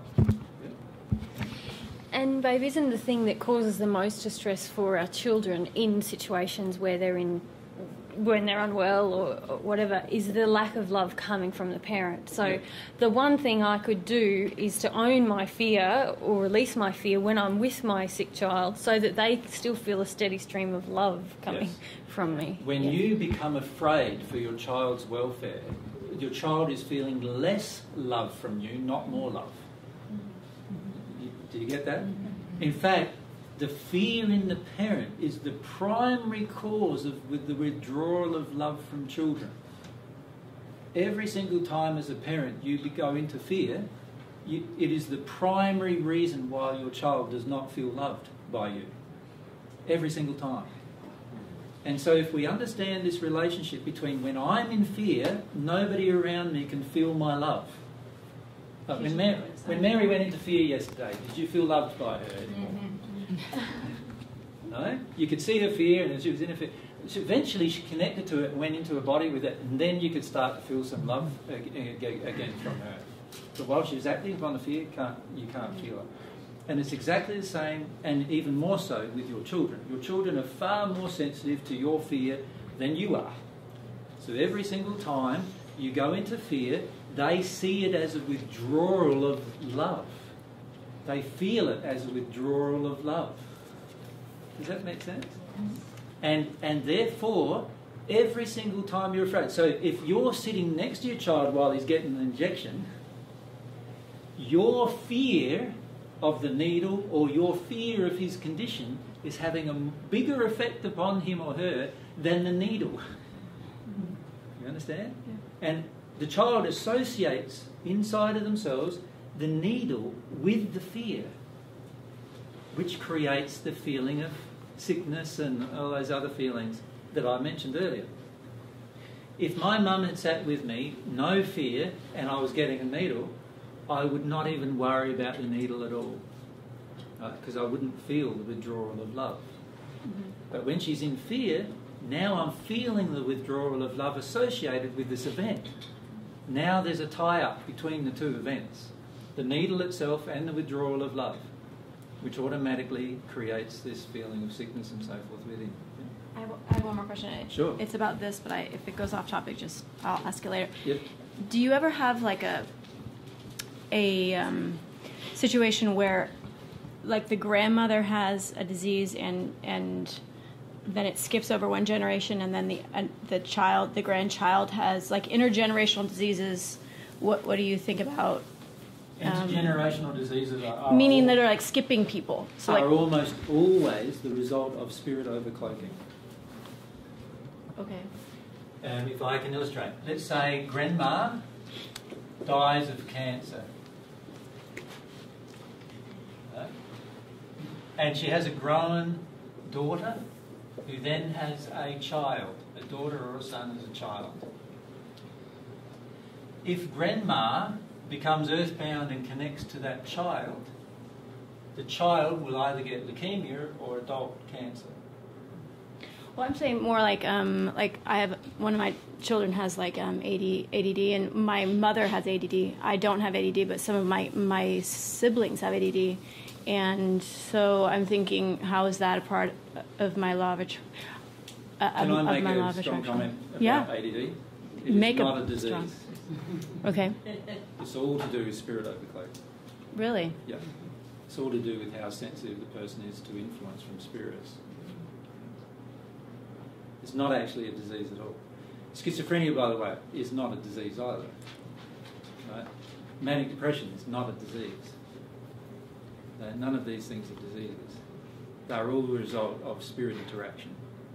Yeah. Now, I can explain that perhaps in a later question when we ask some personal questions or something later. Yeah. First of all, I want to apologize for the few times I've just spoken something out. That's okay. I want to apologize to all of you. Whenever we have that desire to do that, a lot of times there are some hidden emotions in it, so it's good to be aware of those emotions. Yeah. That's the only reason why I raise it. But about physical pain in the body, yep. Teeth, and dental problems and stuff. Now, I'm assuming there are emotional reasons for that, but when it gets to the stage where there are cavities and the dentist, and it looks like a good idea to drill for them. Yep. I have a lot of fear of the pain of drilling. But which is one reason why you have cavities. Of course. Yeah. No, but the question is, it's not exactly like deep tissue massage. I mean, if somebody's drilling, I'm going to try not having anesthetic. And remember I said, though, the fear of the pain it's huge. Is often related to your child when your parent was afraid. Parent was afraid. The parental fear. Right? This is the same with many of our problems that we face in our body, and many of the problems we face with what we call our allergies and other types of problems. They very rarely have anything to do with our own body being at fault. Asthma, another issue. They have a lot to do with our parental fear, the fear inside of our parents associated with different events that causes an association emotionally inside of ourselves when we're very young that create a disease or an illness of some kind. And the fear, so for example, teeth. how did your parents respond when you got a cavity? Well, my father's best friend was a dentist. Yes. So we went immediately to the dentist. Right. How did they respond financially and all these other ways? The problem is that he didn't have to pay for it because our dentist was the best friend. I mean, as far as I know, it was like, oh, you're going to go see Dr. Hansen. Right. But I don't remember. So what does your father feel about not having to pay for things? See, if I had a best friend who was a dentist, I wouldn't go along the dentist expecting that I don't pay him. So your father obviously... Right, but he was my dentist lawyer, so it was, you know, he did the law, and my father's best friend did the dentistry. But all I can remember from my dad was he didn't want to have anesthetic, so he would tough it out. And he used to tell us he wanted us to do that too. But okay, so now we've got an association of an emotion from your father. Why did he want you to tough it out? Because, I don't know, pain is good. You know, interesting idea. A stoic kind of idea. Stoicness inside of him, yes. Yeah. A lot of parents have this stoicness that causes desensitization inside of the child. So a lot of times we feel so much grief as a child associated with the event because what's getting imposed upon us is this terrible feeling that we've got to do things exactly the way Dad and Mum did them, and we've got to be stoic about every feeling, we've got to not show any emotion, we've got to not show any pain, and these kind of events are the things to look at as to what causes your teeth issues. Does that make sense? Yeah, of course. Yeah. And now Mary does have teeth issues too, by the way, but Mary has found that there are some different emotions for her associated with the teeth issues than what yours would be. The reality is that there will be different emotions for every person with teeth issues because in their childhood there will be different responses in their parents to them having a cavity. Does that make sense? And in Mary's case, do you want to mention what it is for your case? Or Yep. So dentists are expensive and we could never afford the dentist. And also my mum had a real thing about fluoride.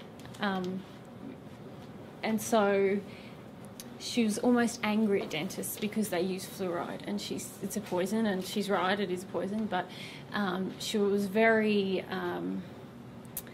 anti us going to the dentist. And then when we needed to go to the dentist, it was always too expensive. So money was more important than my comfort, than my it's a safety feeling, and I feel really... There's also other feelings about being in the dentist chair and being out of control of my body. So there's quite a few issues for me that all culminate in me having bad teeth. So can you see, though, the association for Mary is much about her mum in particular and her mother's emotions? And when I feel about the issue, it always brings me to mum. Like there's just this real link between mum's emotions and my feelings about my teeth. And, yeah. So for every person who has teeth problems, there's going to be a different set of emotions associated with the Creator. And once we deal with that set of emotions, our teeth have the ability to restore. And in fact, what Mary's been experimenting with, interestingly, on our trip, was before she came away, there was a strong feeling Mary had that she was going to have a tooth ripped out or root canal. Right? No, the dentist told me that. Yeah. And I was in a lot of pain.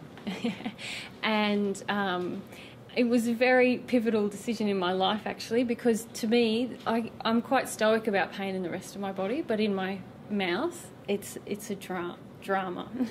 And I made the decision not to honour my fear and that I was going to try and deal with the emotions. And since I've done that, 90% of the pain has actually gone from my tooth, but it's not right. Because also it was inconclusive on the x-ray. She said there's no cavity, because there's no cavity in my tooth, because now I'm fastidious about my teeth. But it seems like the nerve is dying, but it's not dead. And I went, right, thank you, God, this is about me dealing with these emotions. And so it was very hard to cancel the dentist appointment to not get the root canal. I was terrified.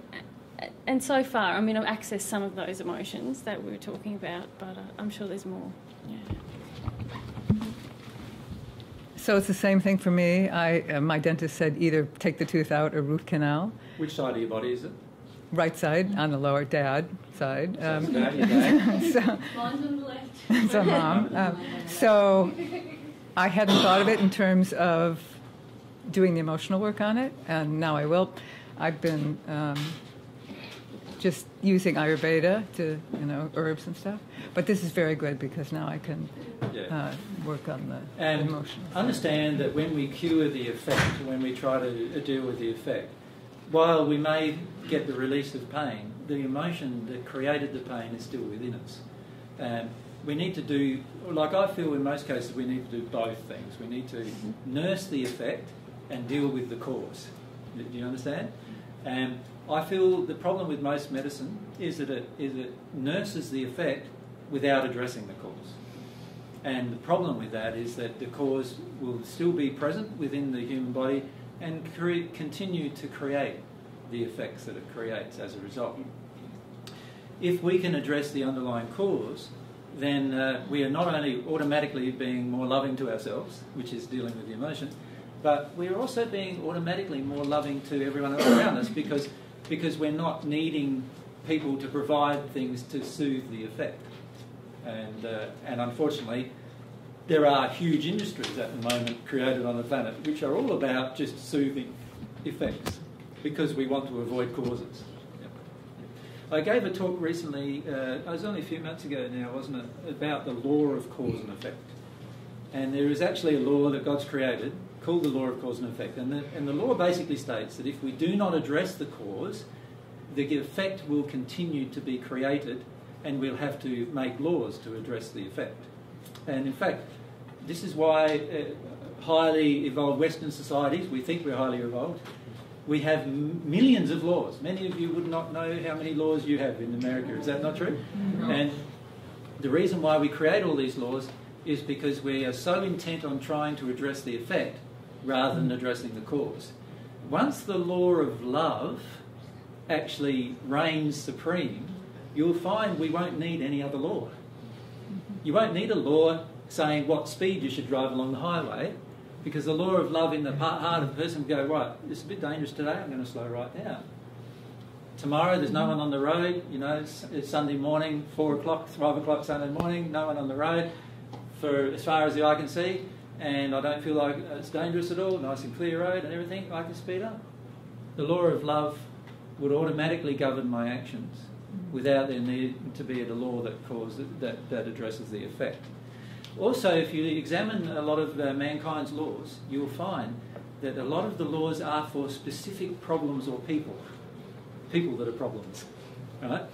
So, in other words, how much of the population thieves at the moment? Do you have any idea? Is it like in the 10% range? Do you think? Maybe more here. I don't know what it is here. The ones who are caught, or yeah,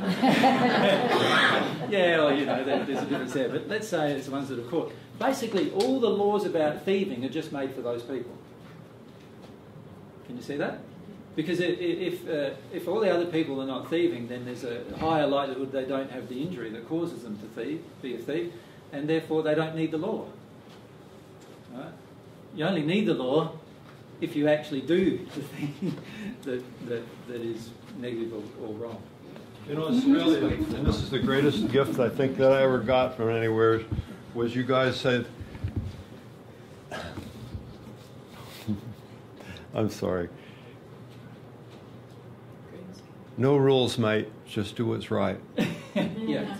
And it is so beautiful. Yeah. If everybody would live by that, it would be a totally different world. And I imagine all these, I heard that so many times in Australia, and I think these people must really be awesome, because here in the United States, remember all those laws you were talking about? Everybody's trying to figure out how to get around the laws. Yeah. But if you just say, just do what's right, you're always going in your soul to figure out what's the right thing. Yeah. Because there's no rule that applies to everything at all times. Yeah, I agree. But your soul always knows what's right. Yeah.